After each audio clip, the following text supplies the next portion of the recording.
Mark Witte. I teach in the Department of Economics at Northwestern University, and I live in Evanston, Illinois.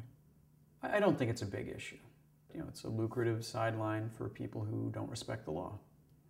And so, it's an income source for people who do that, and people who do that do a lot of other things. And so, think about prohibition in the 20s and 30s.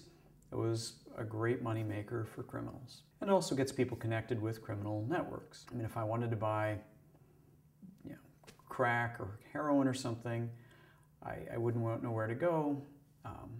But if I knew somebody who sold marijuana, I would guess that they might know somebody who would know somebody who would, that would be the path where I could find these drugs if I wanted them. There's also the issue that we're always looking for ways to raise government revenue and cut government spending. And one quick way to do that would be, one more thing to tax and one less waste of police time and prison space.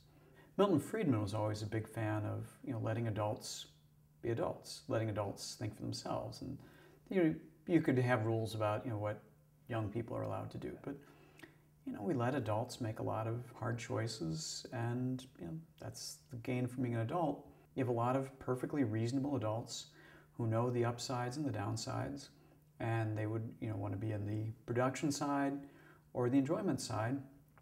And why are we as a society banning that? And that is the first order effect, is the enjoyment people would have from this product. I don't know anybody who really ruined his or her life by doing that, whereas I've known people who really cause themselves a lot of harm through alcohol. People are adults, and they harm themselves through relationship decisions, they harm themselves through playing too many computer games, they harm themselves through fighting with their bosses, or by being lazy. And we're not Singapore. We don't try to run people's lives. And this is, I think, a consistent thing, that we can let people make their own choices about this.